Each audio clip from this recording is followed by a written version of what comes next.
ကဲ့အားလုံးကိုမင်္ဂလာပါလို့နှုတ်ဆက်ပါတယ်ဒီနေ့ကျွန်တော်တို့ပြီးခဲ့တဲ့နေ့ကနေစပြီးတော့နှုတ်ကပတ်တော်ဝင်ငှလာတာဒီပြည့်ညတ်တော်10ပါးကိုပြောလာတာဒီနေ့ကျွန်တော်တို့အပီးတပ်ပေါ့နော်နောက်ဆုံးတစ်ခုအနေနဲ့ပြည့်ညတ်တော်10ပါးရဲ့10ခုမြောက်ကိုရောက်ရှိလာပြီဖြစ်တယ်ဘုရားရှင်ရဲ့ကျေးဇူးတော်ကိုရည်တွက်ပါတယ်ဘာဖြစ်လို့လဲဆိုတော့ကျွန်တော်တို့ဒီပြည့်ညတ်တော်10ပါးအစာပြုတဲ့အချိန်မှာဒီ10ခုစလုံးပြီးမြောက်ဖို့အရန်အရေးကြီးပါတယ်လို့ကျွန်တော်ယုံကြည်တယ်ဒီနေ့အဲ့ဒါကိုကျွန်တော်အဆုံးသတ်လာပြီဖြစ်တယ်ကျွန်တော်နဲ့ကျွန်တော်ဗီဒီယိုအများတန်းရိုက်ပေးတဲ့ဆရာသောမတ်ကတော့ကျွန်တော်တယောက်နဲ့တယောက်နောက်လေးရှိတယ်မောရှေတောင်ပေါ်တက်သွားပြီးအောက်ပြန်မဆင်းလာသေးဘူးဆိုပြီးတော့ပြည့်ညတ်တော်10ပါးမှာပြီးနိုင်တဲ့အကြောင်းကိုကျွန်တော်တို့တစ်ခါလေးပြောတတ်ကြတယ်ဟုတ်တယ်ဒီကြားထဲမှာကျွန်တော်တို့မအားတဲ့ရက်တွေအစင်မပြေတဲ့နေ့တွေလည်းရှိတယ်ဒါပေမဲ့ဒီနေ့ဘုရားရဲ့ပို့ဆောင်မှုကြောင့်ဒီဟာလေးကတော့နောက်ဆုံးဗီဒီယိုအနေနဲ့ရှိတာဖြစ်တယ်နောက်မှာဒီထက်ပိုပြီးကောင်းတဲ့ version တွေကျွန်တော်တို့ထပ်မံပြီးတော့လည်းလုပ်ဖို့လည်းရှိပါတယ်ပြီးတော့လာမယ့်အချိန်မှာမကြာခင်အချိန်မှာပေါ့နော်ကျွန်တော်သဲတော်နဲ့ပတ်သက်တဲ့အကြောင်းအရာ series ကိုကျွန်တော်တို့ထပ်မံပြီးတော့ဖြန့်ဝေဖို့အတွက်အစီအစဉ်ရှိပါတယ်ကျေးဇူးပြုပြီးတော့ဆုတောင်းခြင်းနဲ့အမြဲတမ်းပါဝင်ပါလို့ပြောပြချင်ပါတယ်ဟုတ်ကဲ့သူဤဥစ္စာတစ်စုံတစ်ခုကိုတတ်မှတ်လိုချင်သောစိတ်မရှိစေနဲ့ဆိုတဲ့ပညတ်တော်နံပါတ်30ဖြစ်ပါတယ်ကျွန်တော်တို့သိတဲ့အတိုင်းပဲဒါဟာဒရမပညတ်တော်ဖြစ်တယ်ဒီပညတ်တော်ထဲမှာကျွန်တော်တို့စဉ်းစားစရာအများကြီးရှိတယ်။ဘာဖြစ်လို့လဲဆိုတော့ဒီပညတ်တော်တခြားပညတ်နဲ့မတူတဲ့အချက်တစ်ခုရှိတယ်။ခဏနေကျွန်တော်တင်ပြမှာဖြစ်တယ်။ဒရမပညတ်တော်ဒီထဲမှာပုံပြင်တစ်ခုရှိတယ်ဗျ။ဟိုအရင်တုန်းကဆင်းရဲတဲ့လယ်သမားတယောက်ရှိတယ်တဲ့။သူ့အနေနဲ့ဘယ်လောက်ပဲဆင်းရဲသူ့ရဲ့လယ်လုပ်ရတဲ့အလုပ်ကိုတအားပြောတယ်။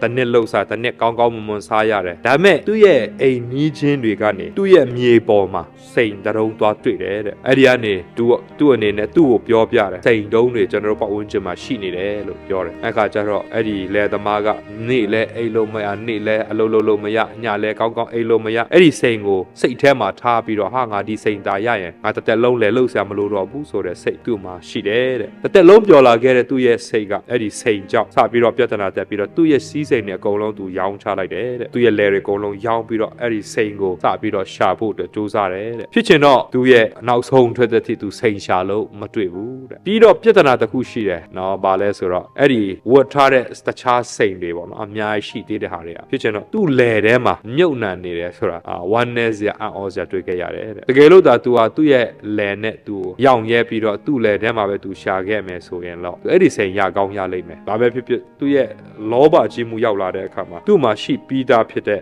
ဝမ်းမြောက်ခြင်းနော်ပျော်ရွှင်ခြင်းတနေ့သာပျော်ရွှင်ခြင်းတွေသူဆက်ပြီးတော့ရနေမှာပဲအဲ့ဒါပေမဲ့သူ့ရဲ့လောဘဝင်လာတဲ့အခါကျတော့အဲ့ဒါတွေသူဆုံးရှုံးသွားတယ်တဲ့ထုံးစံရှိတဲ့အတိုင်းကျွန်တော်ပြညတ်တော်10ပါးကတော့မောရှေနဲ့သူ့ရဲ့လူတွေကိုဖယားသခင်ကပေးထားတာဖြစ်တယ်ဣသေလတွေကိုပေးထားတာဖြစ်တယ်ဘာဖြစ်လို့ဣသေလတွေကိုပေးထားတယ်လဲဆိုတော့ဣသေလတွေကဖယားရွေးကောက်ထားတဲ့လူမျိုးဖြစ်လို့ဖြစ်တယ်ဒီကနေ့ခရိယန်တွေကိုဖယားသခင်ကအဲ့ဒီပေးညတ်တော်ကိုပေးပါတယ်ဘယ်မှာရေးတယ်လဲဆိုတော့နှလုံးသားပေါ်မှာရေးမယ်လို့ပြောပါတယ်ဟေဘရဲအခန်းကြီး10ကိုဖတ်ပါအချိန်တုန်းက covenant အဟောင်းပေါ့နော်ပရိညင်အဟောင်းမှာကြောက်ပြားပေါ်မှာရေးထားတဲ့ပေးညတ်ဟာ covenant အသစ်ပရိညင်အသစ်မှာလူနှလုံးသားပေါ်မှာငါရေးမယ်လို့ဖယားသခင်ကပေါ်လူအားဖြင့်လို့ပြောရမလားဟေဘရဲဩဝါဒစာအားဖြင့်ကျွန်တော်တို့ကိုပြောထားတယ်အဲ့ဒါလည်းယေရမိကိုပြန်ပြီးတော့အကြောင်းပြုထားတာဖြစ်တယ်ဟုတ်ပြီဆိုတော့ကျွန်တော်တို့ပြညတ်တော်10ပါးကကျွန်တော်တို့10ခုလို့ပြောတဲ့သူတွေရှိတယ်လို့10ခုခွဲတဲ့နေရာမှာနှစ်ပိုင်းတဲ့နေရာမှာအလွဲရှိတဲ့ဟာလည်းရှိတယ်အဲ့ဒီအကြောင်းကတော့ကျွန်တော်တို့ပြညတ်တော်10ပါး introduction မှာကျွန်တော်ရှင်းပြပြီးသားဖြစ်တယ်ဆိုတော့ဒီအကြောင်းအရာလေးမှာငါဒီဘုရားသခင်ထာဝရဘုရားဖြစ်၏ငါမတပါချသောဖျားမကိုးကွယ်နဲ့ဆိုတော့ပြညတ်တော်နံပါတ်1ဖြစ်တယ်နံပါတ်2ကတော့ရုပ်ထုဆင်းထုကိုးဖို့မလို့နဲ့ဥမချဝမပြုနဲ့နံပါတ်3နိုင်နာမတော်ကိုမူတာနဲ့ဆိုင်မမမဆိုနဲ့နံပါတ်4ဥပုံနေ့ကိုတန့်ရှင်းစေခြင်းကထိုနေ့ရက်ကိုအောက်မေ့လော့နံပါတ်5မိဘကိုယိုသေးစွာပြုလော့နံပါတ်6လူအသက်ကိုမတတ်နဲ့နံပါတ်9သူ့မယားကိုမပြစ်မှားနဲ့နံပါတ်8သူ့ဥစ္စာကိုမခိုးနဲ့နံပါတ်9မမှန်သောတက်တွေကိုမခံနဲ့နံပါတ်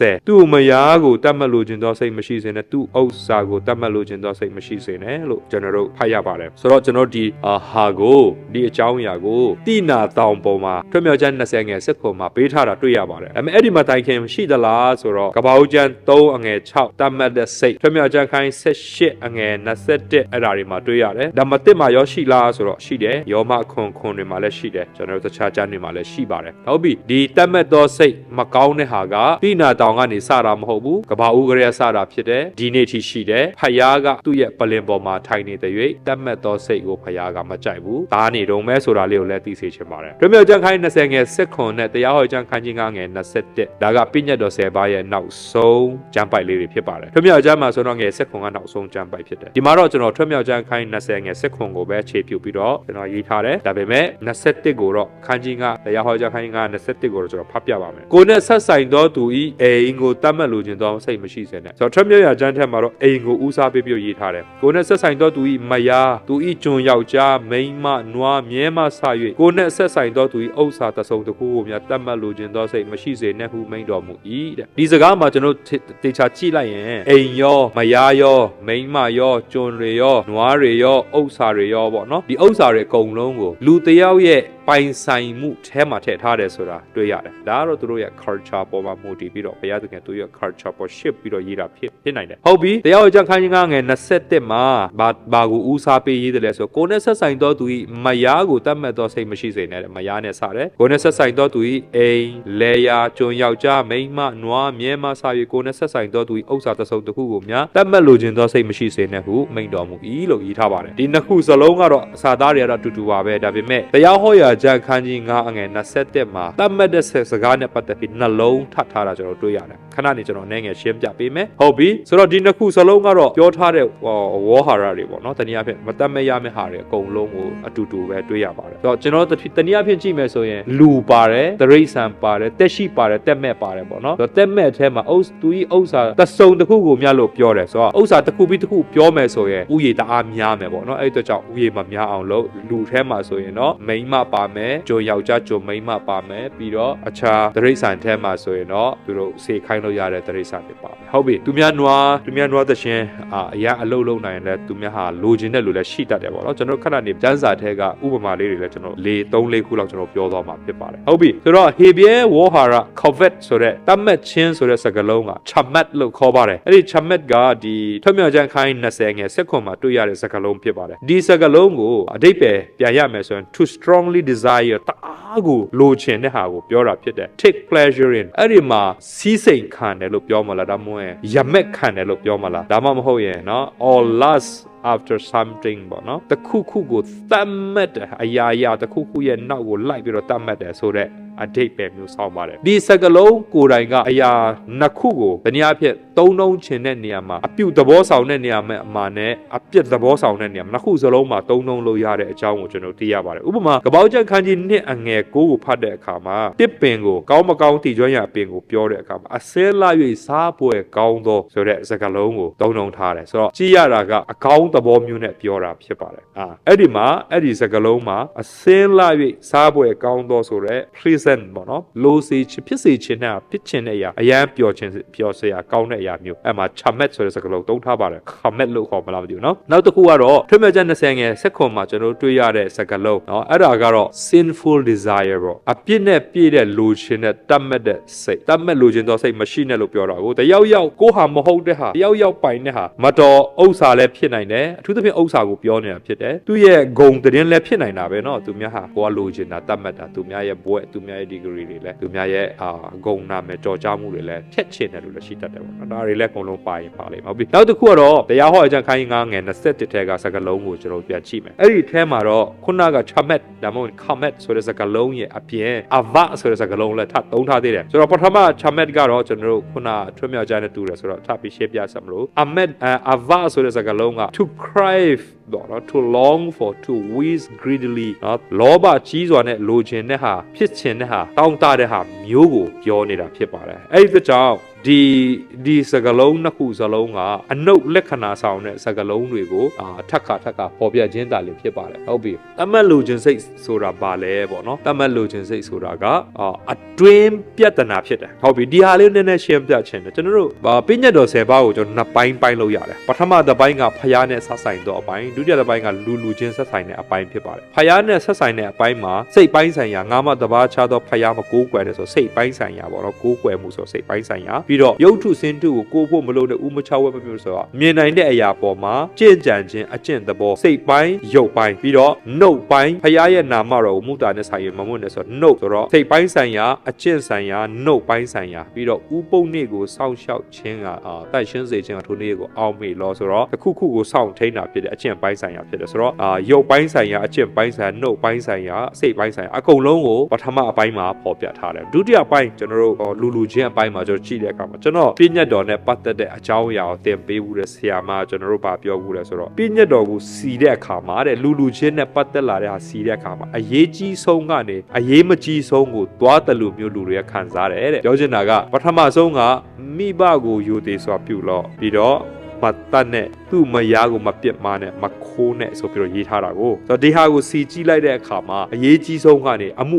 အကြီးဆုံးကနေအမှုအသေးကိုသွားတယ်လို့တချို့ကယူဆပါတယ်ပြည့်ညတ်တော်10ပါးကယာကုပ်ထဲမှာကြတော့တစ်ခုကိုကျူးလွန်ရင်အကုန်လုံးကျူးလွန်တယ်လို့ပြောပါတယ်ဒီတော့အရေးမကြီးဆုံးလို့လည်းပြောလို့မရဘူးဒါပေမဲ့ကျွန်တော်ကဒီနေ့ဘယ်လိုသုံးသပ်မိတယ်လဲဆိုတဲ့အခါမှာကျွန်တော်အခန်းပြည့်ညတ်တော်နံပါတ်5ကိုကြည့်လိုက်တော့မိဘကိုယူသေးဆိုပြုလို့ဆိုတော့တိကျတဲ့လူပုဂ္ဂိုလ်ကိုညွှန်းထားတာဖြစ်တယ်ပြောချင်တာကတခြားပြည့်ညတ်တန်းနဲ့5ခုနဲ့မတူကျန်တဲ့5ခုကတစ်စုံတစ်ယောက်ဖြစ်နိုင်တယ်ဘယ်သူ့ကိုမဆိုဒါပေမဲ့နံပါတ်5ပြည့်ညတ်နံပါတ်မြောက်5ခုမြောက်မှာကြတော့အဲ့လိုမျိုးမို့တိကျတဲ့လူပုဂ္ဂိုလ်ရှိတယ်အဲ့ဒါတော့အဖေအမေဖြစ်တယ်ကျွန်တော်တို့ပြည့်ညတ်တော်နံပါတ်5ကိုရှင်းပြတော့ကအဖေအမေလို့ခေါ်တဲ့နေရာမှာเนาะကိုယ့်ရဲ့ရောက်ခမအယောက်ကတိလဲပါတယ်ပြီးတော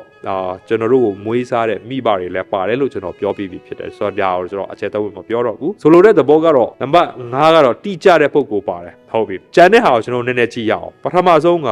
မတ်တက်နဲ့တဲ့ပြီးတော့သူ့မယားကိုမပြစ်မှားနဲ့တဲ့ပြီးတော့သူ့ဥစ္စာကိုမခိုးနဲ့တဲ့ဒီ3ခုကျွန်တော်ကြည့်လိုက်ရင်ကာယကံမြောက်ကျူးလွန်ထားတဲ့ဟာတွေဖြစ်တယ်ပြောချင်တာလက်တွေ့ကျူးလွန်တာပေါ့နော်ကိုကာယမြောက်ကျူးလွန်တာဖြစ်တယ်နောက်တစ်ခုကမမှန်သောသက်သေမခံနဲ့လို့ပြောတယ်အဲ့ဒါကနှုတ်အားဖြင့်သက်သေခံခြင်းဖြစ်တယ်ဒါကကျွန်တော်တို့ကြည့်မယ်ဆိုရင်တော့ဒါဝစီကံမြောက်နှုတ်အားဖြင့် verbally ပေါ့နော်ကျွန်တော်တို့ကျူးလွန်တဲ့အရာဖြစ်တယ်နောက်တစ်ခုကတော့တတ်မှတ်လို့ခြင်းသောစိတ်မရှိနဲ့ဒီနေ့ကျွန်တော်သင်တဲ့ဟာအဲ့ဒါကျတော့စိတ်နှလုံးထဲမှာဖြစ်တယ်အဲ့ကြောင့်မနောကံဖြစ်တယ်ပေါ့နော်ဆိုတော့ကံ3ပါးကိုဒီမှာကျွန်တော်ခြုံထားတာကျွန်တော်တွေ့ရတယ်ပေါ့နော်ဆိုတော့ကာယကံဝစီကံမနောကံကာယကံမြောက်ကို3ခုတောင်မှထည့်ထားတယ်မိဘကိုယူသေးဆိုတာပြုရမယ်ဆိုတဲ့အပိုင်းမှာလဲကျွန်တော်ထည့်ခြင်းတယ်ဆိုတော့လည်းရသေးတယ်ဆိုတော့ဒါတွေအကုန်လုံးကိုပေါင်းလိုက်တဲ့အခါမှာကာယကံဝစီကံမနောကံအပြင်ပြုတတ်တဲ့ကျွန်တော်တို့အပြစ်မားမှုအပြစ်အမားတွေကိုဒီညမှာကျွန်တော်တို့ပေါ်ပြထားတာကျွန်တော်တွေ့ရတယ်ဆိုတော့ကျွန်တော်တို့အနေနဲ့ဒီမှာချမ်းချက်လေးတစ်ခုနောက်ထပ်တစ်ခုကျွန်တော်ပေါ်ပြထားတယ်တတ်မှတ်ခြင်းကအလွန်အန္တရာယ်များတဲ့အကြောင်းပေါ်ပြထားပါတယ်ယာကုပ်ခန်းကြီးတင်ငယ်14:5မိမိတတ်မှတ်သောစိတ်ဆွဲငင်ဖျားယောင်းခြင်းကိုခံသောသူမိဒီကအပြစ်သွေးဆောင်ခြင်းတို့ရောက်တတ်၏ပြောချင်တာကတတ်မှတ်တယ်လူတိုင်းတတ်မှတ်တတ်ဟန်ရှိပါတယ်ဒီညမှာပြောချင်တာသဘောကဒါပေမဲ့ဒီတတ်မှတ်ခြင်းရဲ့ဆွဲငင်ဖျားယောင်းခြင်းကိုခံသောသူပြောချင်တာကျွန်တော်တို့ကိုယ်မှမရှိတဲ့ဟာတွေ့ရင်ကြိုက်တတ်တာပဲပေါ့နော်ဒါပေမဲ့အဲ့ဒီကြိုက်တတ်တဲ့ဟာရဲ့နောက်ကိုငန်းတက်ပြီးလိုက်တာအဲ့ဒါကိုရအောင်လုပ်တာရအောင်လုပ်တယ်ဆိုတော့တရားသောနီးယားဖြစ်ဥပမာကျွန်တော်တို့အိမ်မာမိသားစုမှာကားတစ်စီးလိုတယ်ကားတစ်စီးလိုချင်တဲ့အတွက်ကြောင့်ကျွန်တော်တို့ကားတစ်စီးရအောင်အလုပ်စူးစမ်းတယ်ငွေကိုစုတယ်အဲ့ဒါကိုပြောတာမဟုတ်ဘူးမတရားနီးနဲ့လိုချင်တာနော်မမှန်မကန်နဲ့လိုချင်တာရချင်တဲ့အပိုင်းကိုပို့ပြီးတော့ဒီမှာပြောနေတာဖြစ်တယ်အဲ့ဒါကြောင့်အပြစ်သေးဆောင်ခြင်းတို့ရောက်တဲ့တတ်မဲ့သောစိတ်ဒီပရိသေရီယူ၍ဒုစရိုက်ဒီလည်းပြည့်စုံလျင်သေခြင်းကိုဖွာတတ်၏တဲ့တတ်မဲ့သောစိတ်ကပရိသေရီအငုံစိတ်ဖြစ်သွားတာကိုယ်စိတ်ထဲမှာဟွာလိုချင်တယ်ဒီဟာလိုချင်တာတအားများလာတဲ့အခါမှာအဲ့ဒီအငုံစိတ်လေးကကျွန်တော်တို့ကိုဖျက်ဆီးတတ်တယ်လို့ပြောနေတာဖြစ်တယ်နောက်ထပ်ကျမ်းတစ်ချက်လူကာ7:15မှာထိုမှတပါလောဘလွန်ကျူးခြင်းကိုတတိနဲ့ကျင်ရှောင်လို့တဲ့ဒီနေ့မှာစကလုံးနှလုံးပေါင်းထားတဲ့တတိပေးချက်ရှိတယ်အဲ့ဒါပါလဲဆိုတတိနဲ့ကျင်ရှောင်ပါလို့ပြောတယ်လောဘလွန်ကျူးတယ်ဆိုတာတခါတလေကိုလောဘတက်လို့တက်မှမသိတက်သွားတတ်တယ်အဲ့ဒါကိုတတိထားရမှာဖြစ်တယ်လို့ပြောချင်တာဖြစ်တယ်တတိနဲ့ကျင်ရှောင်ရမယ်ဆိုတာတတိတော့ထားတယ်လူတချို့ကဒါပေမဲ့မရှောင်တော့ဆက်လုပ်တယ်အဲ့ဒါလည်းရှိတတ်တယ်ပြောချင်တာကဖြစ်ချင်တာဖြစ်ကွာငါကြိုက်တယ်ကွာငါလုပ်ချင်တယ်ကွာအဲ့လိုမျိုးအဲ့ဒါကလောဘလွန်ကျူးခြင်းကိုတတိနဲ့သိပေမဲ့မကျင်ရှောင်ခြင်းဖြစ်တယ်တချို့ကကြတော့သူတို့ကိုသူတို့တတိထားမိရင်ရှောင်ချင်တဲ့လူရှိကောင်းရှိလိမ့်မယ်ဒါပေမဲ့သူတို့လောဘတက်နေပြီဆိုတာမသိတဲ့လူတွေတချို့ရှိတယ်ဆိုတော့ကိုလောဘတက်နေပြီတခုခုလို့ဆိုတာဟာကြိုက်တယ်ဟိုကလည်းကြိုက်တယ်ဒီကလည်းကြိုက်တယ်ကိုလောဘတက်ကိုတက်နေမှန်းကိုမသိဘဲနဲ့လောဘထောင်ချောက်ထဲကိုရောက်ရှိသွားတဲ့လူတွေတချို့ရှိပါတယ်အဲ့ဒီတော့ကြောင့်လောဘလွန်ကျူးခြင်းကိုတတိလည်းရှိရမယ်ကျင်လည်းကျင်ရှောင်ရမှာဖြစ်တယ်အကြောင်းမူကားစီးစိမ်ရှိတော်လဲစီးစိမ်၌အသက်မတည်ဟုမိန့်တော်မူ၏ကျွန်တော်တို့လောကမှာမပျော်နိုင်တဲ့အချက်တစ်ချက်ကိုကျွန်တော်တို့ပြရင်ကျွန်တော်တို့ဟိုဟာလေးရှိရင်တော့ငါတို့မိသားစုကပြည့်စုံမှာပဲဒီဟာ လေးရှိရင်တော့ငါတို့ဘဝကပြည့်စုံမှာပဲဆိုတဲ့ကို့မှာမရှိသေးတဲ့အရာကိုတောက်တခြင်းနဲ့လူတွေကပျော်ရွှင်မှုစိတ်ကိုမရနိုင်ကြဘူးဗျဘာဖြစ်လို့လဲဆိုတော့ဟိုလူတွေကဟိုဟာရှိတယ်ဒီလူတွေကဒီဟာရှိတယ်ဒီလူတွေကဒီဟာရှိတော့သူတို့တဲ့အဆင်ပြေတာပဲဒီလူတွေကဟိုလူတွေတကယ်တော့အဲ့ဒါတွေအကုန်လုံးပြန်ပြီးတော့စဉ်းစားခြင်းကျွန်တော်တို့ဥမာဒီမှာအမေရိကန်နိုင်ငံရောက်တဲ့လူတွေအနေနဲ့ရှိမယ်ဆိုရင်ကျွန်တော်တို့24နာရီမီးရတယ်ဟုတ်တယ်နော်မြန်မာနိုင်ငံမှာအဲ့ဒီမီးရဖို့အရေးကိုကလိုချင်တောင်းတတဲ့အရာဖြစ်တယ်မြန်မာနိုင်ငံကလူတွေကမီးမရတဲ့အတွက်ကြောင့်မီးရှိရင်သူတို့ဘဝဆုံးလင်မယ်လို့ထင်တယ်US မှာရောက်တဲ့လူကတော့မီးရှိတယ်24နာရီဆုံးလင်တာမဆုံးလင်သေးဘူးမီးရှိပေမဲ့ကားရှိဖို့လိုတယ်မိသားစုစတဲ့ကားတစ်စီးလိုရတယ်လောက်ပြန်ပြီးဒီမှာနောက်တစ်ခုမြန်မာနိုင်ငံမှာကျတော့မိသားစုကားမပြောနဲ့နော်ကျွန်တော်တို့အိမ်နီးနားမှာလိုင်းကားရောက်ရင်တော်ပြီထိုင်ကဲတစီတမိသားစုလုံးမှာရှိရင်တော်ပြီသူတို့အဲ့လိုခံစားတယ်ကျွန်တော်တို့ကြတော့မိသားစုတယောက်ကားတစီစီလိုချင်ကြတယ်ဒါမှမဟုတ်မိသားစုအားလုံးစတဲ့ကားဒါမှမဟုတ်မိသားစုအပေါင်းအဲ့တဲ့စတဲ့ကားစသဖြင့်နော်0 mile နဲ့ကားစသဖြင့်ကျွန်တော်တို့ရဲ့လိုချင်မှုကဘယ်သောအခါမှအတော်မတတ်နိုင်ဘူးဖြစ်နေတယ်အဲ့ကြောင့်ကျွန်တော်တို့မှာတကယ်တော့ဆုံးလင်းနေတယ်ဒါပေမဲ့ကျွန်တော်လိုချင်နေတော့မှဖြစ်တယ်တခါတော့ကလူတယောက်ကဖနက်လာလေးတရံတွေ့တယ်တဲ့ဆိုင်မှာတအားလိုချင်တာအဲ့ကကြတော့ तू အဲ့ဒါနေ့လဲမစားနိုင်ညလဲမအိတ်နိုင်ဖြစ်နေတဲ့အခါကျတော့တနေ့ကျတော့ तू အလင်းရသွားတယ်ပေါ့နော်။ဘာလဲဆိုတော့ तू ဖနတ်ကောင်းကောင်းလိုချင်တဲ့အချိန်မှာ तू ဘေးနားမှာပျော်ရွှင်နေတဲ့ခြေတော့မပါတဲ့လူတစ်ယောက်သူသွားတွေ့တယ်။ငါကဖနတ်လိုချင်ပြီးတော့ဖနတ်လှလေးလိုချင်ပြီးတော့ငါမှခုရှိနေတဲ့ဖနတ်ကလည်းလှနေတာပဲဒါပေမဲ့ဒီတက်ပိုလှတဲ့ဟာလိုချင်ပြီးတော့ငါစိတ်မသာညီးတွားဖြစ်နေတဲ့အချိန်မှာဟိုမှာခြေတော့မရှိတဲ့လူကပျော်ရွှင်နေတယ်ဆိုတာ तू သိတဲ့အခါကျတော့ဒါတန်ဝေကရစရာဖြစ်ဒီနေ့ချစ်တော်မိတ်ဆွေပေါင်းတို့ကျွန်တော်တို့လေလောဘဆိုတဲ့အ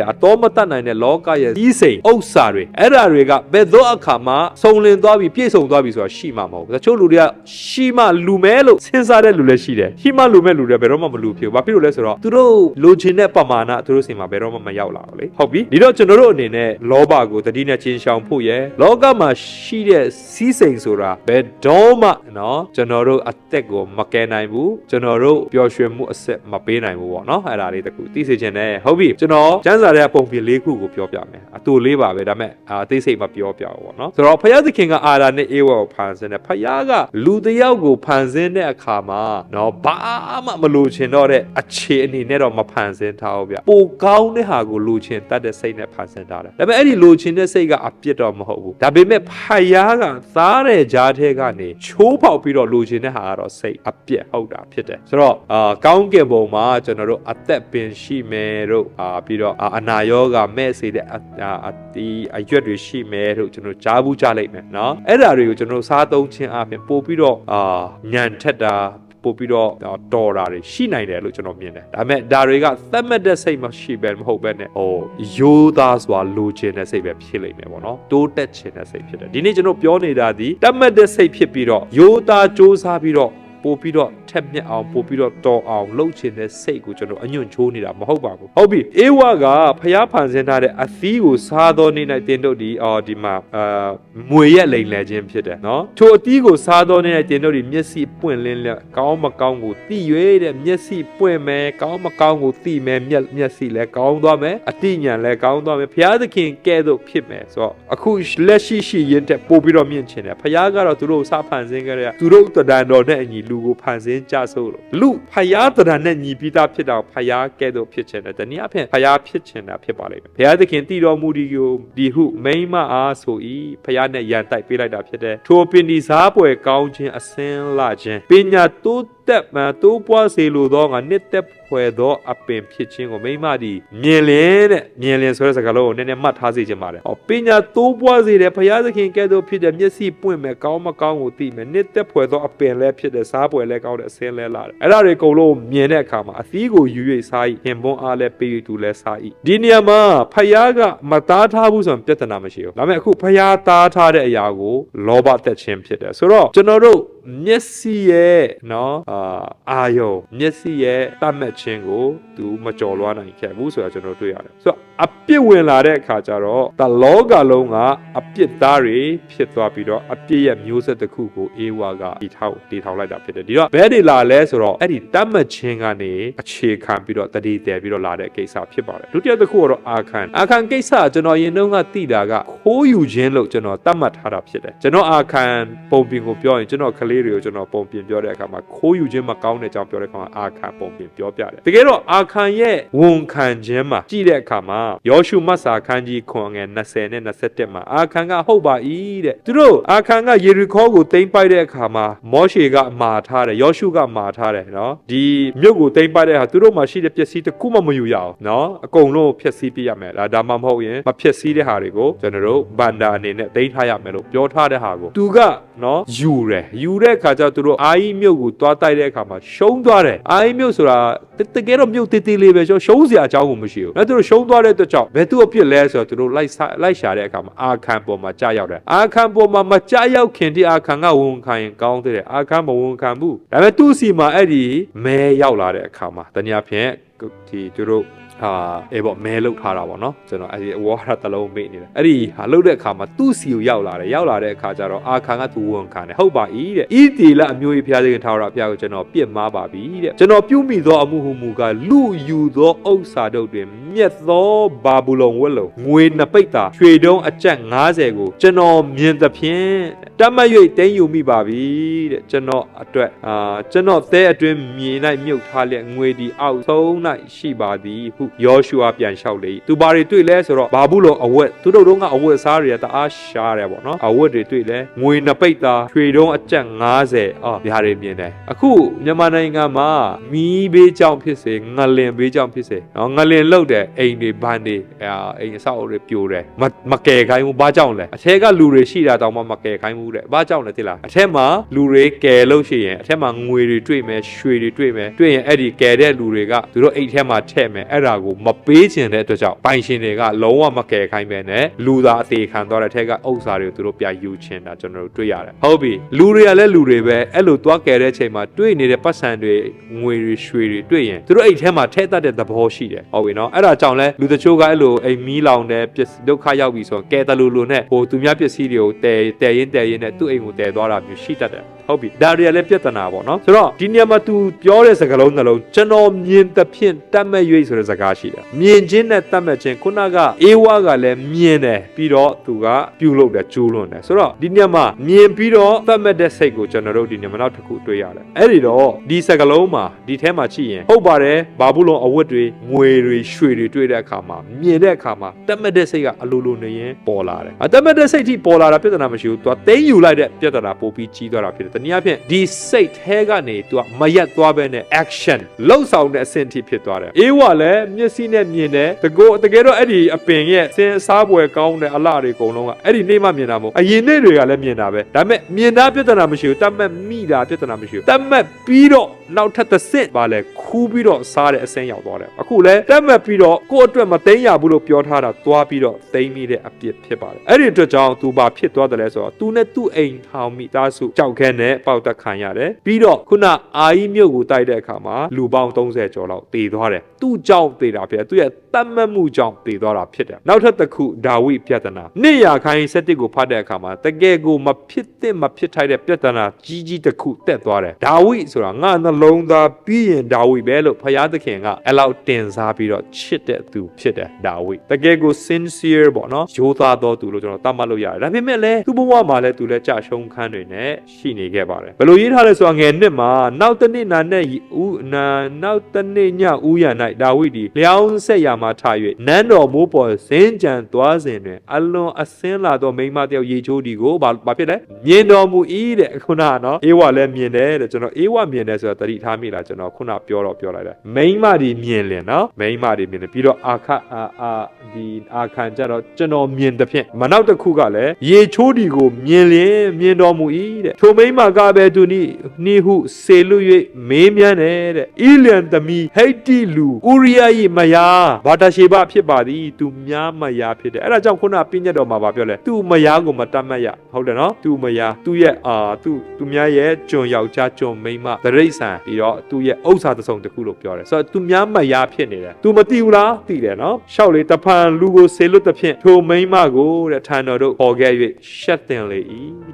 သူများမရအောင်ခေါ်ခိုင်းတယ်ကျွန်တော်ဒီမှာ action ကိုကြည့်တာသူမြင်တာကအဲ့ဒီမှာပြဿနာအကြီးကျယ်တော့မဟုတ်သေးဘူးသူမြင်ပြီးပါလို့လဲဆိုတော့မေးမြန်းခန်းထုတ်တယ်အဲ့ဒါစပြီးတော့ action စလုပ်ခြင်းဖြစ်တော့ဒီထဲမှာစပြီးတော့တတ်မှတ်လာတာဖြစ်တယ်မေးမြန်းတဲ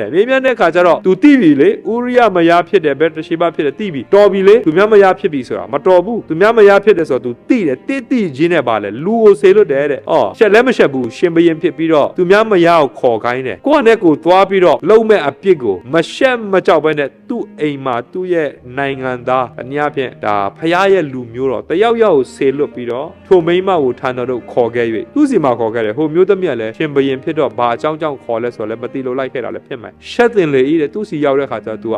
အတူနေလိုက်တယ်ဆိုတော့ကျူးလွန်တဲ့အပြစ်ကြီးမားသောအပြစ်ကိုမကျူးလွန်ခင်မှာမြင်တဲ့စိတ်နဲ့တတ်မှတ်တဲ့စိတ်သူစိတ်ထဲမှာရှိတာဖြစ်တယ်အဲ့ဒီတတ်မှတ်တဲ့စိတ်ကိုသူ့အနေနဲ့အဲ့ဒီအငုံစိတ်နော်သူများကိုလိုချင်တဲ့သူများအဥစ္စာတတ်မှတ်တဲ့စိတ်အဲ့ဒီထဲမှာရှိတဲ့ငုံစိတ်လေးကိုသူက action နေနဲ့စယူလိုက်တဲ့အခါမှာဒါဝိပြစ်မှားတယ်အဲ့ဒီအတွက်ကြောင့်ဒါဝိကဘာခံရတယ်လဲဆိုတဲ့အခါမှာသူမိသားစုမှာဒါအမြဲတမ်းလွှမ်းမိုးလိုက်မယ်လို့200အခန်းကြီး7အငယ်30ထဲမှာပြောထားတာကျွန်တော်တွေ့ရတယ်ဟုတ်တယ်သူဟာစစ်ပြေးဘဝနဲ့သူအသက်အတွက်သူပြေးနေခဲ့ရတယ်ဆိုတာလဲတွေ့ရပါတယ်ဒီတော့ဒါဝိမိသားစုအိမ်ထောင်ရေးမตายရခဲ့ဘူးဒီအပြစ်ကြောင့် consequence ခံရတာဖြစ်တယ်ဖခင်ကပြစ်မလို့ဘူးလားလွတ်တယ်ဒါပေမဲ့ consequence ရှိနေတယ်နောက်ဆုံးတစ်ခုအနေနဲ့အာဟပ်မင်းဖြစ်တယ်ရှင်ဘရင်တယောက်အနေနဲ့လိုချင်တာတွေအကုန်လုံးရှိမှာပဲခုနဒါဝိလဲသူလိုအပ်တဲ့ဟာတွေအကုန်လုံးရှိတာပဲမိန်းမလဲသူယူထားတာတစ်ယောက်မကောက်အောင်နှစ်ယောက်မကောက်အောင်သူယူထားတာပဲလိုချင်တာလဲပြည့်စုံနေပြီပဲလို့ထင်ကောင်းထင်ပဲဒီကနေ့ဖြစ်တော်မိတ်ဆွေသင်ဘဝမှာလေသင်ဟာနော်ကားတစ်စီးပိုင်ရင်တော့စင်ပြေလောက်ပဲလောက်ဆိုငါလုံလောက်ပြီနောက်ထပ်အိမ်တစ်လုံးပိုင်ရင်တော့လုံလောက်ပြီငါနောက်ထပ်ငါဝင်ငွေလေးဒီလောက်တိုးရင်တော့စင်ပြေလောက်ပြီအောင်ကျေနပ်ပြီမထင်နဲ့နော်ဘယ်တော့မှလူတစ်ယောက်ရဲ့ဆန္ဒဆိုတာဘယ်တော့မှအတော်တတ်နိုင်တာမဟုတ်ဘူးယေရှုရှိမှပဲအဲ့ဒီဟာတွေအတော်တတ်နိုင်တာဖြစ်တယ်နော်ရှင်ဘရင်တွေလည်းမကျေနပ်ဘူးနော်သူတို့ဘဝကိုဒါဝိကသူ့မှာမယားတွေပျော်လို့ရတဲ့နော်မောင်းမတွေရှိတယ်ဒါပေမဲ့အဲ့ဒါတွေနဲ့မပြောဟိုမှာသူများမိန်းမကိုမှလိုချင်တဲ့စိတ်ဒီမှာအာဟမင်းအကြောင်းကြည့်မယ်အာဟမင်းဆိုဘယင်ဆိုတော့ဟုတ်ပြီသူများမိန်းမဆိုတော့လည်းဟုတ်ပါပြီဒါကတော့လူတစ်ယောက်နဲ့တစ်ယောက်မတူလို့ထားလိုက်အောင်တော့အခုကချမ်းမြေကိုကိစ္စတစ်ခုပြဿနာတက်လာတာဖြစ်တယ်ဘယ်လိုကြီးထားလဲဆိုတော့300ခန်းကြီး21အငယ်1ကနေ4မှာထို့နောက်မှာယေဇယေလမြို့သားနာဘုတ်ပိုင်တော်စပြည့်ဥယျာဉ်တွေယေဇယေလမြို့တွင်ရှမာရိမင်းကြီးအာဟဣနန်းတော်နားမှာရှိသည်ဖြစ်၍နန်းတော်နဲ့တွားနီးတာကိုအဲ့ဒါတော့မြင်တာပေါ့အမှဒီမှာတော့မြင်တယ်ဆိုစကလုံးထက်ပြီးတော့မရေးထားဒါပေမဲ့သူနန်းတော်အိမ်နားမှာရှိနေတဲ့ခါကျတော့မြင်နေရတယ်လေဆိုတော့အာဟမင်းကတင့်စပြည့်ဥယျာဉ်ဒီနန်းတော်နားမှာရှိသောကြောင့်တဲ့ယာလုတ်เสียဖို့ပေးပါဘယင်ကဘာယာလုတ်เสียရှိလို့လဲဘယင်ကအမြဲတမ်းစီးစိမ်အပြည့်ရှိတာပဲဘာဖြစ်လို့သူများရဲ့စပြည့်ဥယျာဉ်မှာတွားလူကျင်တာလဲတာ၍ကောင်းသောဥယျာဉ်ကိုငါပေးမိတော့မဟုတ်တင်အလိုရှိလင်အဖိုးကိုပေးမိဟုနာဘုတ်အားဆိုလျင်နာဘုတ်ကဘိုးဘေးလက်မအမွေခံသောမြေကိုကိုတော်အားပေးရသောအမှုကိုထာဝရဘုရားစီးသားတော်မူပါစေသောဟုပြန်လျှောက်၏တဲ့ဣသရေလလူတွေမှာစီကံတစ်ခုရှိတယ်ဗျအဲ့ဒါကျွန်တော်ဂျူဘီလာနှစ်တွေမှာသူတို့မြေကိုသူတို့ပြန်ပေးတယ်ဆိုတဲ့ဟာလေသူတို့ဘိုးဘေးပိုင်တဲ့ရေတွေကိုသူတို့ရောင်းခွင့်မရှိဘူးဗျအဲ့ဒါကိုဆွဲပြုတ်ပြီးလူတချို့ကကျွန်တော်တို့မြန်မာနိုင်ငံမှာသူတို့ရဲ့မြေတွေကိုသူတို့မရောင်းရဲဘူးပေါ့နော်တချို့ကအဲ့ဒါဆွဲပြုတ်ကြတယ်တကယ်တော့ကျွန်တော်တို့မြေတွေကဖျားပေးတဲ့ဟာမဟုတ်ဘူးဒါပေမဲ့ဣသရေလကြတော့ဖျားကသူတို့ကိုမောရှေခက်ယောရှုခက်မှာပေါ့နော်သူတို့ခါနန်ပြည်ရောက်တဲ့အခါမှာဒီလူမျိုးဒီအနွယ်ကဒီအပိုင်းပိုင်ရမယ်ဆိုဖျားကတေချာချမှပေးတာပြီးတာဖြစ်တယ်အဲ့ဒါကြောင့်ဒီမြေတွေကိုငါတို့မပိုင်ဘူးဘိုးဘေးတွေပိုင်တာဖြစ်တယ်နာဘုတ်မိသားစုပိုင်တဲ့မြေဒီမြေဖြစ်တယ်ငါတို့ထိမ့်သိမ့်ရမယ်ဆိုတော့နော်မြေကြီးမှာအဲ့ဒီလိုအယုံကြည်ရှိတာဖြစ်တယ်ဖျားတတ်မှပေးထားတာပေါ့နော်အဲ့ဒါကိုသူကပြန်ပြောတာဖြစ်တယ်အငယ်လေးမှာဘိုးဘေးမှအမွေခံသောမြေကိုမပေးရဟုယေဇယေလမြို့သားနာဘုတ်လျှောက်သောစကားကြောင့်အာဟမင်းဒီတဲ့ညစ်ညူးသောစိတ်နဲ့စိတ်ထားကောင်းမဟုတ်တကယ်ကိုအကြံဉာဏ်ပက်ဆက်ပြီးတော့ညိုးငယ်လေတဲ့နန်းတော်တို့တွား၍အစာကိုမစားမျက်နာကိုလွှဲ၍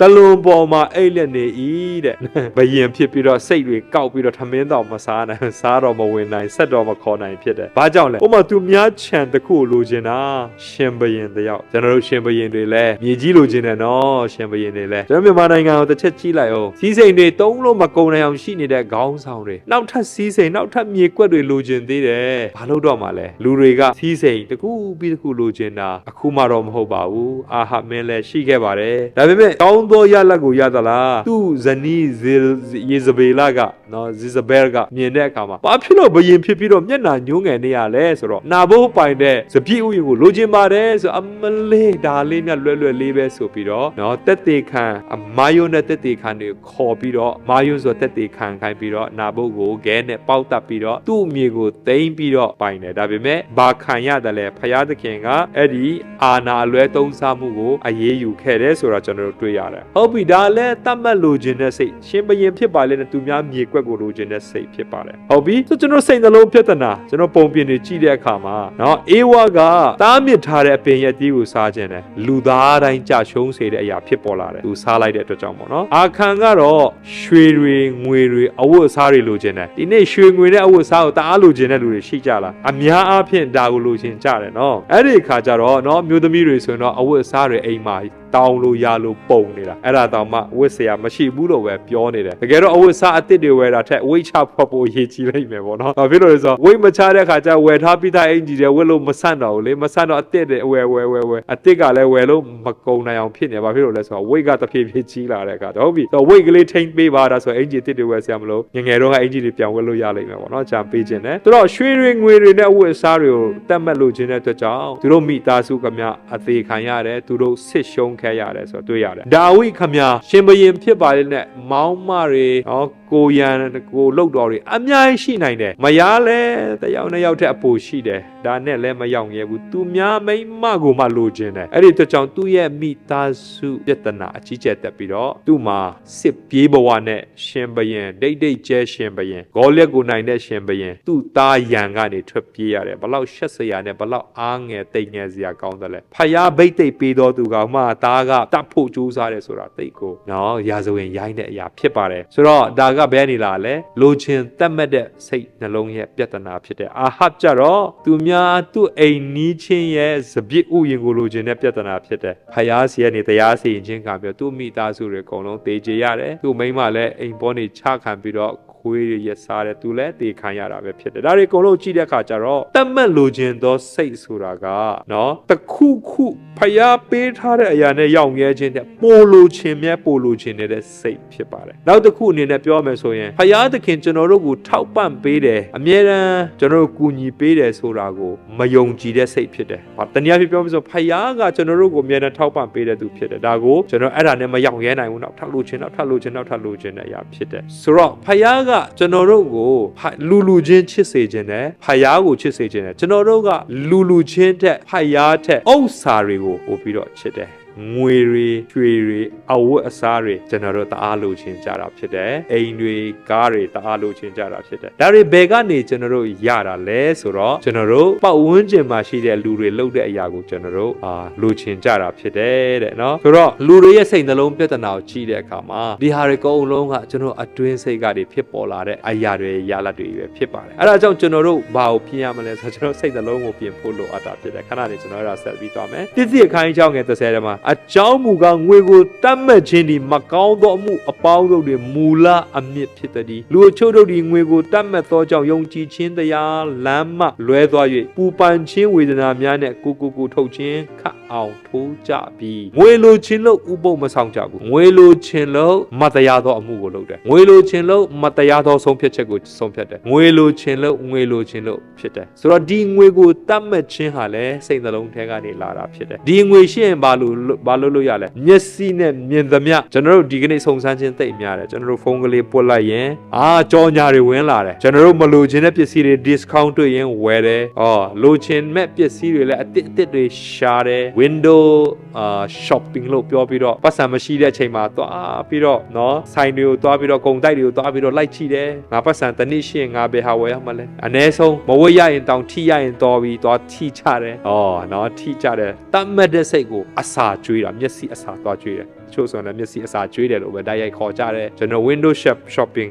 eBay မှာရှာတယ် Amazon မှာရှာကြတယ်ကျွန်တော်တို့အမျိုးမျိုးနဲ့ကျွန်တော်မျက်စိရဲ့တတ်မှတ်ခြင်းကိုတိုးပွားအောင်လုပ်တယ်ပြီးတော့မျက်စိကဝပြီဆိုရင်ဘာလို့လဲအခုငွေလိုပြီငွေကိုတတ်မှတ်လာကြတယ်ငွေရအောင်ဘယ်လိုလုပ်ရမလဲမနာတမ်းအလုပ်လုပ်ရတော့မှာဖြစ်တယ်ဥပုံနေလည်းနားမလဲဘူးဖယားနဲ့စက်ကမဲ့အချိန်လည်းနားမလဲတော့ဘူးငွေရရင်တော်ပြီငွေအတွက်နဲ့အသက်ရှင်တယ်အိမ်မှာချစ်ရမဲ့ဇနီးချစ်ရမဲ့ခင်ပွန်းချစ်ရမဲ့သားသမီးတွေအဲ့ဒါတွေအကုန်လုံးကိုအချိန်မပေးတော့ဘဲနဲ့အဲ့ဒီလိုချင်တဲ့ပစ္စည်းတွေလိုချင်တဲ့ဥစ္စာတွေရဲ့နောက်ကိုငန်းငန်းတက်လိုက်ပြီးတော့ကျွန်တော်တို့ဘယ်တော့အခါမှအတော်မတတ်နိုင်တဲ့ဆန္ဒရဲ့နောက်ကိုငွေကိုတတ်မှတ်ခြင်းအဖြစ်အဲ့ဒီနောက်ကိုလိုက်ကြတယ်နောက်ဆုံးကြတော့ကျွန်တော်တို့ငွေလည်းလိုချင်တဲ့လောက်မရပါဘူးငွေရရင်လည်းကျေနပ်သွားတယ်ဆိုတော့မရှိပါဘူးခုနကျွန်တော်ရှင်ဘရင်နှစ်ပါးကိုကျွန်တော်ကြည့်လိုက်ရှင်ဘရင်တစ်ပါးကသူများမရအောင်လဲကြာကူလီလုပ်ခြင်းတယ်နောက်တစ်ယောက်ကတော့သူများခြံကိုတောင်လိုခြင်းတယ်ရှင်ဘရင်ဖြစ်ဖြစ်သူများခြံလိုခြင်းတိတ်ကိုရည်စရာကောင်းတဲ့အရာလေးဖြစ်ပါတယ်ဆိုတော့ဒီယောအခန်းကြီးနဲ့အငယ်15ကနေ16ကိုကြည့်တဲ့အခါမှာလောကကို၎င်းတဲ့လောက၌ရှိသောအရာတို့ကို၎င်းမချစ်ကြနဲ့တဲ့ဆိုကျွန်တော်တို့ရဲ့တကယ်ပြဿနာကလောကကိုချစ်တဲ့ပြဿနာဖြစ်နေတယ်ကောင်းကင်ရဲ့စီးစိမ်နဲ့ကောင်းကင်ရဲ့ကြွယ်ဝခြင်းကိုကျွန်တော်တို့မျက်စိတစုံနဲ့ကြည့်ပြီးတော့အဲ့ဒီနေရာကိုအာယုံပေးမယ်ဆိုရင်လောကရဲ့အရာတွေကဘာမှမဟုတ်ဘူးမစင်ကဲ့သို့ဖြစ်လိမ့်မယ်ဒါပေမဲ့ကျွန်တော်တို့ကကောင်းကင်အရာကိုကြည့်ချိန်မရှိဘဲနဲ့ကျွန်တော်တို့ကြောညာတွေပဲကြည့်တဲ့အတွက်ကြောင့်လောကအရာကိုကျွန်တော်သိချစ်ကြတာဖြစ်တယ်လောကကိုချစ်တော်သူမိဒီကခမည်းတော်ကိုချစ်ခြင်းတတာနဲ့မရှိဆိုတော့ခမဲတော်ကိုမချစ်နိုင်ဘူးလို့ပြောတယ်လောက၌ရှိသမျှသောအရာသီးဟုသောကိုယ်ကာယ၏တတ်မှတ်ခြင်းမျက်စိတတ်မှတ်ခြင်းလောကီစီးစိမ်၌ဝါကြွားခြင်းတို့ဒီမှာတတ်မှတ်ခြင်းတွေပြောပြတယ်ကိုယ်ကာယတတ်မှတ်တယ်ဒီခန္ဓာကိုယ်လိုချင်တဲ့အရာအစားအစာလည်းဖြစ်နိုင်တယ်ပြီးတော့အဝတ်အစားလည်းဖြစ်နိုင်တယ်မျက်စိတတ်မှတ်ခြင်းမြင်သမျှသူများမရလဲပါရင်ပါလိမ့်မယ်သူများခင်ပွန်းလဲပါရင်ပါလိမ့်မယ်သူများအိမ်လဲပါရင်ပါလိမ့်မယ်သူများဖုန်းလဲပါရင်ပါလိမ့်မယ်သူများကားလဲပါရင်ပါလိမ့်မယ်သူများအဝတ်အစားလဲပါရင်ပါလိမ့်မယ်မျက်စိတတ်မှတ်ခြင်းလောကီစီးစိမ်၌ဝါကြွားခြင်းနဲ့တနည်းအားဖြင့်ဒါတွေရလာတဲ့အခါမှာလက်စွပ်တွေတပြပြဆွဲကြိုးတွေတပြပြနကတ်တွေတပြပြနဲ့ဖရားเจ้าထဲမှာလာပြီးတော့ဒါတွေလာပြကြတယ်တနည်းအားဖြင့်သူတို့မှာဒါရှိတယ်ပေါ့နော်ဆိုတော့တနည်းအားဖြင့်ဝါကြွားတာဖြစ်တယ်တနည်းအားဖြင့်ဒါငါတို့တိတ်ချမ်းသာတယ်ပေါ့ဒီတော့ငါတို့ကိုထင်မသေးနဲ့ပေါ့နော်သူ့မှာရှိတဲ့အရာတော့သူပြသွားပြီယေရှုမရှိတဲ့အတွက်ကြောင့်သူတို့ရှိတဲ့အရာပြဖို့လိုအပ်နေတာဖြစ်တယ်လောကမှာလူတွေကသူတို့ကိုလေးစားတာသူတို့ကိုယိုသေးတာလိုချင်ကြတယ်ဒါပေမဲ့ဘယ်လိုနီးနဲ့ယူတတ်တယ်လဲဆိုပညာရှိတယ်လို့သူတို့ပညာရှိမှပြောကြတယ်ဒါမှမဟုတ်ပြကြတယ်ဥစ္စာရှိတဲ့လူကဥစ္စာတွေကိုကပ်ပြီးတော့ပြကြတာဖြစ်တယ်တော်သေးတယ်ပတ်စံတွေပါတွေတီးပြီးတော့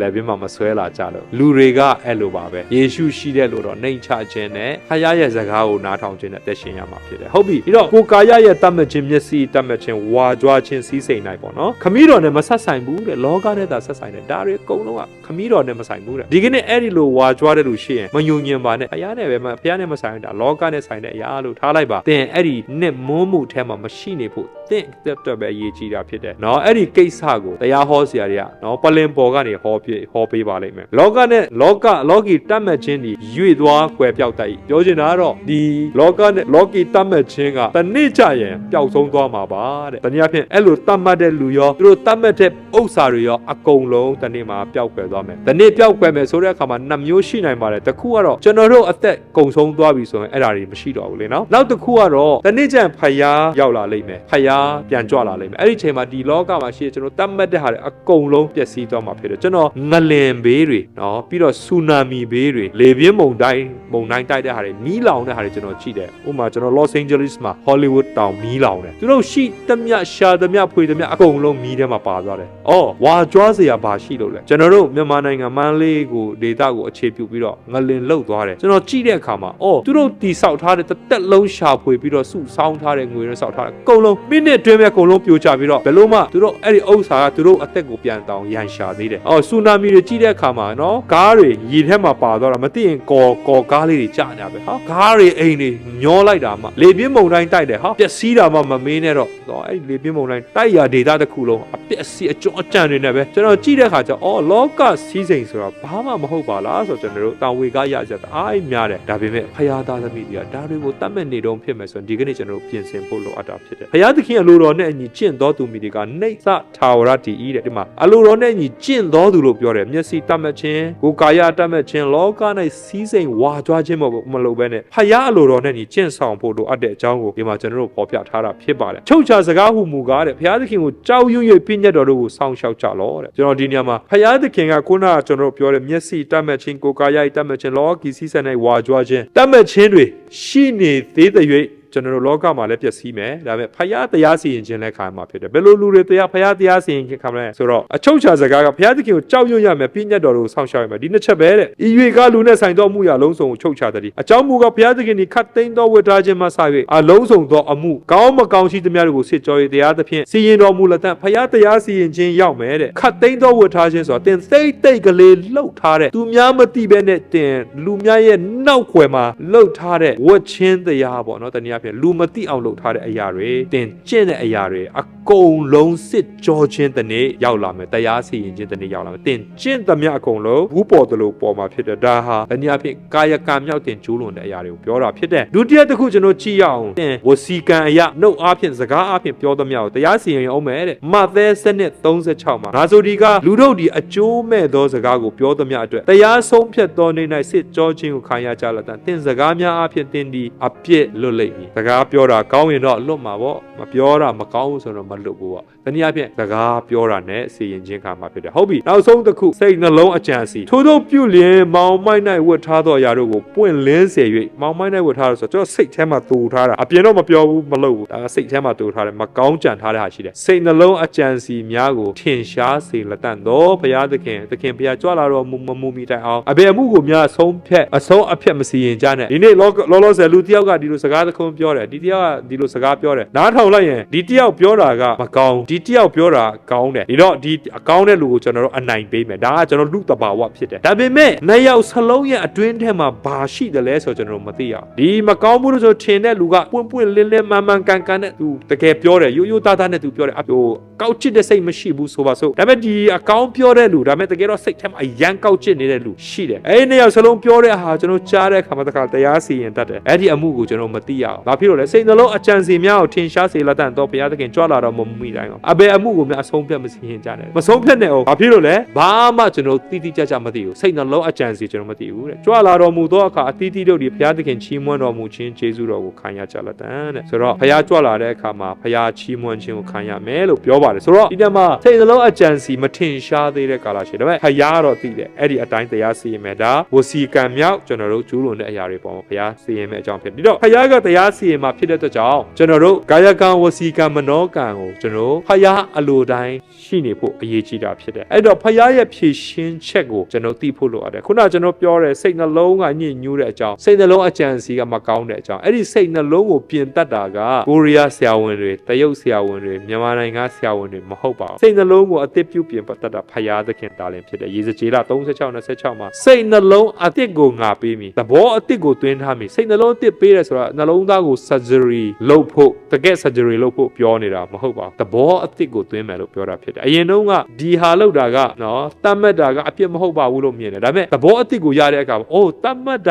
ာကအစအပြစ်ဖြစ်ပါသလားဆိုတာသိလာတဲ့အခါမှာငါမတတ်မှတ်တော့ဘူးဆိုပြီးတော့စိတ်ကိုဆုံးဖြတ်လိုက်တဲ့အဲ့ဒီသဘောထားအသစ်ကိုပြောတာဖြစ်တယ်အဲ့ဒါကြောင့်ဖခင်ကစိတ်နှလုံးအသစ်ကိုပေးမယ်လို့ပြောတဲ့အခါတင်းရဲ့သဘောထားအမြင်ကိုအသစ်ပြောင်းရမှာကိုပြောတာဖြစ်တယ်ဒါပေမဲ့တခုတော့ရှိတယ်ကျွန်တော်နှလုံးသားခွဲတော့မယ်ဆိုရင်ဘာလို့လဲဆိုတော့ဆရာဝန်တွေပြောတဲ့အတိုင်းအဲ့ဆိုအဲ့ရတယ်အင်ကြီးချွတ်ဆိုချွတ်ရတယ်ရှက်ပေမဲ့ဟုတ်တယ်နော်နှလုံးခွဲဖို့နော်မိတ်ဆေးထိုးမယ်ဆိုရင်ခံရတယ်ပြောချင်တာဆရာဝန်ပြောတဲ့အတိုင်းကျွန်တော်တို့နေရတယ်ဖခင်စီရလာတဲ့စိတ်နှလုံးအသစ်ကိုလိုချင်တယ်ဆိုရင်ဖခင်ပြောတဲ့အတိုင်းလိုက်လို့ရတယ်ငါကြိုက်တယ်မကြိုက်ဘူးပြောလို့မရတော့ဘူးအသားနာမှာပဲဒါဆိုတော့အသားနာတော့မခံချင်ဘူးပြောလို့မရဘူးဟုတ်တယ်ဖယားနောက်တော့လိုက်ရင်တော့ကျွန်တော်တို့ရဲ့ဇာတိရဲ့အလိုကိုညှင်းပယ်တာဖြစ်တဲ့ဆိုတော့နာကျင်မှုတွေလည်းရှိတတ်တယ်ဒါပေမဲ့နောက်ဆုံးမှာဖယားကကျွန်တော်တို့သဘောထားအသစ်ပေးပြီးတော့ကောင်းသောအရာကိုပေးမှာဖြစ်ပါတယ်ဟုတ်ပြီဒီတော့တင်တို့အားကိုခန္ဓာထက်ကြောက်နှလုံးကိုနှုတ်၍အသားနှလုံးကိုပေးမိအသားနှလုံးဆိုတာပြောရင်နာခံခြင်းတဲ့စိတ်ဖြစ်တယ်တချို့လူတွေကတအားခေါင်းပါတယ်အကောင်းပြောရင်လည်းဘယ်တော့မှမပြင်ချင်ဘူးနော်ဖယားเจ้าမတော်ဘူးလို့ဆုံးဖြတ်တယ်ဘယ်တော့မှမပြောင်းလဲ အဲ့တော့ဖခင်เจ้าမသွားဖို့ပဲဆုံးဖြတ်ထားတယ်အဲ့ဒီစိတ်ကကြောက်စိတ်ဖြစ်တယ်ကြောက်န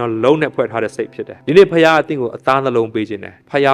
င်เจ้าကိုပြန်လာဖို့ပြီးတော့ဖခင်ရဲ့နှုတ်ကပတ်တော်ကိုခံယူဖို့ဖခင်နဲ့မှန်မှန်ကန်ကန်နေဖို့အသားနှလုံးသားကိုပေးခြင်းတာဖြစ်တယ်အကြောင်းမူကားကျင်ရတဲ့တင်တို့၏ဗန္တာရှိထိုအရက်တွင်တင်တို့စိတ်နှလုံးရောက်တတ်၏မဿဲ6:27ကျွန်တော်တို့စိတ်နှလုံးကလေနော်အင်ဂျီတို့ဖုန်းတို့ကားတို့အိမ်တို့အဲ့ဒီမှာပဲကျွန်တော်ထားရင်ကျွန်တော်စိတ်ကအဲ့ဒီမှာပဲရှိလိမ့်မယ်ဒါပေမဲ့ကျွန်တော်တို့ရဲ့ဥစ္စာတွေကိုအမှုတော်အတွက်ကျွန်တော်ပေးမယ်ဆိုရင်ဇာဖို့တဖို့ပေးမယ်အလူငွေတွေပေးမယ်ဆိုရင်ကျွန်တော်တို့ငွေကဖခင်ရဲ့ဗန္တာတော်ထဲဝင်ပြီဆိုရင်ကျွန်တော်တို့စိတ်ကလည်းအဲ့ဒီကိုရောက်မှာဖြစ်တယ်အဲ့တော့ကျွန်တော်တို့ရောင်ရဲတင်းသိမ့်ခြင်းဆိုတာဖြစ်နိုင်ခြေတစ်ခုပဲရှိတယ်အဲ့ဒါကဘာလဲဆိုတော့ကျွန်တော်အားလုံးကိုခရစ်တော်နဲ့အပ်ထားခြင်းဖြစ်တယ်အားလုံးမှဘယ်နဲ့ခြံထားတဲ့၍တင်းရဲ့စိတ်နှလုံးကတင့်ထဲမှာပဲရှိမှာဖြစ်တယ်ရောင်ရဲသောအသက်တာနဲ့အသက်ရှင်ဖို့လိုအပ်ပါတယ်ကျွန်တော်တို့စာပေတစ်ခုကျွန်တော်ဖတ်ဘူးတယ်ချမ်းသာအောင်တင်တာတဲ့နော်ရောင်ရဲအောင်တင်ရင်ပို့ပြီးတတ်မြန်လိမ့်မယ်တဲ့ဟုတ်တယ်လူတွေကဒီနေ့ချမ်းသာနီးဆိုတဲ့နီလန်ငွေစုနီးချမ်းသာနီးဘယ်လိုကြီးပွားတိုးတက်အောင်လုပ်တယ်အဲ့ဒီနီးတွေကြီးပဲတောက်လျှောက်ကျွန်တော်ကြားရတယ်အဲ့ဒီနီးကိုတင်ပေးတဲ့လူတွေလည်းမချမ်းသာပါဘူးဟုတ်တယ်နော်မချမ်းသာပါဘူးမချမ်းသာတဲ့လူတွေကပဲအဲ့ဒီနီးတင်ပေးတာပိုများတယ်တကယ်ချမ်းသာတဲ့လူတွေတိတ်မတင်ပေးဘူးပေါ့နော်ဟုတ်ပြီကျွန်တော်တို့ဒီနေ့ကျွန်တော်ပြောချင်တာကတော့ကျွန်တော်ချမ်းသာအောင်တင်တာထက်ရောင်ရဲအောင်တင်တယ်ဆိုရင်ရောင်ရဲတဲ့အသက်တာနဲ့အသက်ရှင်နေဆိုရင်ရောင်ရဲတယ်လို့ပြောတဲ့အခါမှာအလုံးမလုံးနဲ့တော့လို့ပြောနေတာမဟုတ်ဘူးနော်စူးစမ်းရမယ်တဲ့ကျမ်းစာမှာ6ရက်ပတ်လုံးအလုပ်မျိုးကိုစူးစမ်း၍လှုပ်ဆောင်ရမယ်လို့ပြောတယ်ကျမ်းစာကျွန်တော်တို့အလုပ်လုပ်ဖို့တိုက်တွန်းထားတယ်နော်ဆိုတော့ကျွန်တော်တို့မရောင်ရဲဖို့ပြောတာမဟုတ်ပါဘူးဒီကိစ္စဟုတ်ပြီအရာရာနဲ့ယေရှုတော်ကိုချီးမွမ်းကြလောအကြောင်းမူကားတင်တို့ဒီထိုလိုကျင့်စေခြင်းကတည်းယေရှုခရစ်၌ဘုရားသခင်အလိုတော်ရှိတစ်သက်ခိုင်းရင်ငါငယ်18မှာအရာရာ၌ယေရှုတော်ကိုချီးမွမ်းမယ်လို့ပြောတယ်ဘုရားကတင့်ကိုပေးတဲ့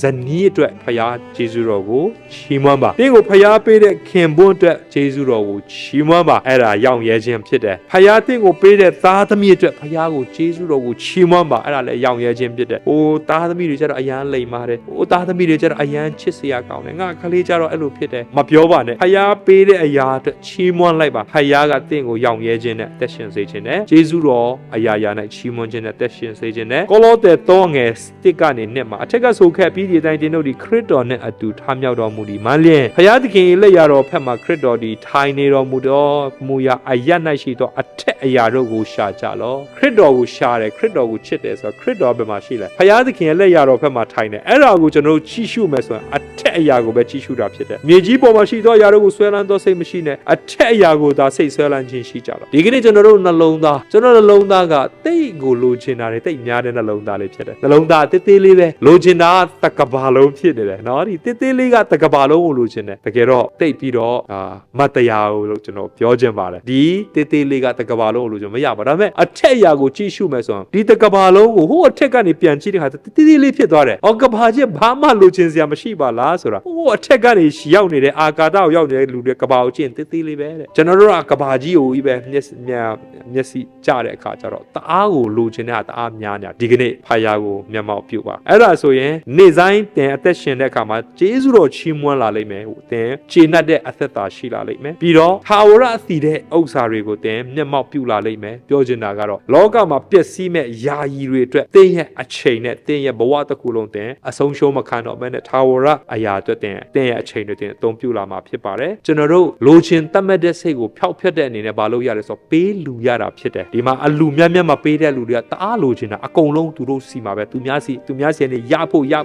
ည်ပဲဖြစ်တယ်ဒါပေမဲ့အဲ့ဒီရဖို့ကဘာစိတ်ကိုနှိုးဆော်တယ်လဲဆိုတော့လိုချင်တတ်မှတ်တဲ့စိတ်နှိုးဆော်လာတာဖြစ်တယ်ဒါပေမဲ့ရှိတဲ့ဟာလေးကိုသူများကိုပေးတဲ့လို့အဲ့ဒီလိုချင်တတ်မှတ်တဲ့စိတ်မရှိတော့ဘဲနဲ့ခြေနှက်တဲ့စိတ်သူတို့ရှိလာမှာဖြစ်တယ်ဖယားရဲ့ timing ကိုစောင့်တတ်ဖို့လဲလိုပါတယ်တနည်းအားဖြင့်ဖယားကတင့်ကိုလိုအပ်တယ်လို့ထင်ရင်သူ့အချိန်နဲ့သူပေးလာမှာပဲဖြစ်တယ်အဲ့ဒီအတွက်ကြောင့်ဖယားကိုရတဲ့ဟာလေးကိုချီးမွမ်းတယ်ဆိုရင်ဖယားကကြံတဲ့ဟာတွေလိုအပ်တဲ့ဟာတွေတင့်ကိုပြင်ဆင်ပေးလိုက်မှာဖြစ်တယ်တဲ့အတွက်တကယ်လို့အဲ့ရင်ဘယ်တော့မှဖယားကတင့်ကိုနှမျောပြီးတော့မပေးဘဲနဲ့မရှိပါဘူးဆိုတာလေးပြောပြချင်ပါတယ်ဒီတော့သူများရဲ့ဥစ္စာပစ္စည်းအရာအားလုံးကိုတတ်မှတ်သောစိတ်ဟာဖယားစီကလာတာမဟုတ်ဘဲနဲ့ဖယားစီကနေရောင်ရဲခြေနှက်သောစိတ်ဝမ်းမြောက်ပျော်ရွှင်သောစိတ်လာပါတယ်အဲ့ဒီတတ်မှတ်တဲ့စိတ်ကစိတ်နှလုံးထဲကအကြံစီတာဖြစ်ပေမဲ့စာတန်ဆိုရင်ယေရှုရဲ့ယာဒူးနဲ့ယေရှုကိုသူများယူသေးတာကိုတတ်မှတ်တယ်အဲ့ဒီအတွက်ကြောင့်သူရဲ့ကြာရှုံးခြင်းဖြစ်တယ်အေဝါလည်းဖယားသားထားတဲ့ရာတတ်မှတ်တယ်ကြာရှုံးခြင်းဖြစ်တယ်ဘယင်ကဲ့သို့သောဒါဝိလည်းကြာရှုံးတယ်ပြီးတော့နာဘုတ်ရဲ့ထံကိုလိုချင်တဲ့ရှင်ဘယင်လည်းကြာရှုံးတာပ